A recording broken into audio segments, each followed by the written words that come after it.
On a quiet September afternoon in Utah, a gunshot cut through a college campus, and in an instant, one of America's most controversial voices was silenced. The man who built his career on debating strangers face to face was murdered while doing exactly that. This is the story of how Charlie Kirk's life ended in front of dozens of students, the frantic search that followed, and the chilling details investigators uncovered about the man accused of pulling the trigger. It was just another day in Utah Valley University. The campus was buzzing. Students across the quad, some stopping to grab coffee, others slowing down when they noticed a crowd forming. And at the center of it all was Charlie Kirk. If you know anything about him, you know he thrived in these moments, standing at the folding table, going back and forth with whoever was willing to challenge him. He was sharp, confident, and completely in his element. More and more students gathered, some eager to argue, others just curious to watch. The air felt charged, like something could happen at any second, and then it did. A single crack split the noise of the crowd. For a heartbeat, no one moved. Some thought it was construction, maybe even a prank. But then all eyes snapped back to the man at the center. Charlie staggered, his body crumpled to the ground. Chaos. Screams ripped through the quad.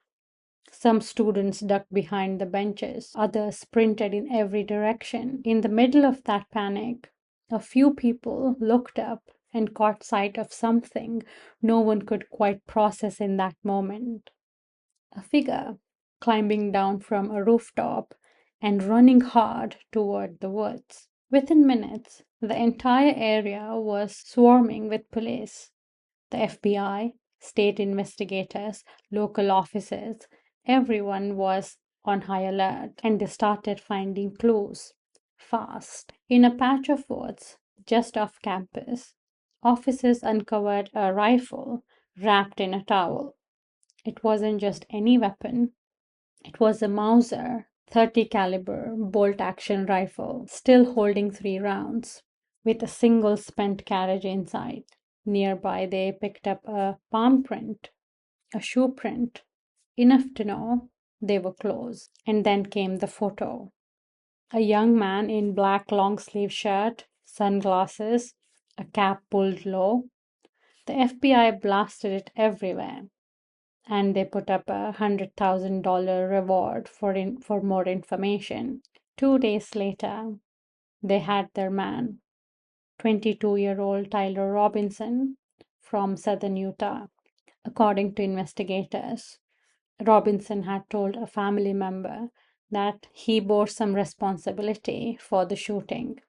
He had allegedly spoke about retrieving the rifle from a drop point, hiding it, even engraving bullet casings with messages, one of which may have been used in the attack. When police dug deeper, they found online chats where he seemed to fantasize about taking action against people like Charlie Kirk. To prosecutors, it looked less like a random act and more like a carefully planned assassination. News spread instantly. For some, Charlie Kirk was a hero. For others, he was a lightning rod for controversy. But his killing hit hard, not just because of who he was, but because of what it meant. His widow, Erica Kirk, spoke publicly just days later. She called her husband a martyr and vowed that Turning Point USA, the organization he co founded, would not stop hosting events on college campuses. Meanwhile, politicians on both sides of the aisle condemned the shooting. And across the country, conversations reignited about political violence, free speech, and just how far America's division has gone.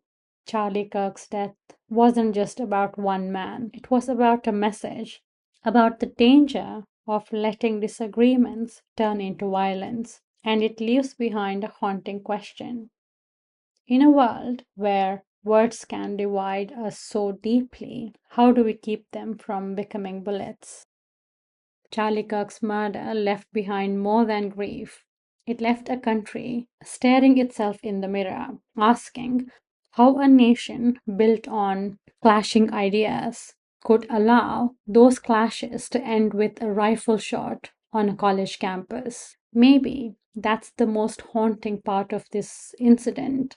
Not just that a man was killed, but what it says about where we are and where we are heading. Thank you for watching. If you want to follow more stories like this, don't forget to subscribe, hit the bell, and join me next time. And until then, stay safe, stay kind to one another.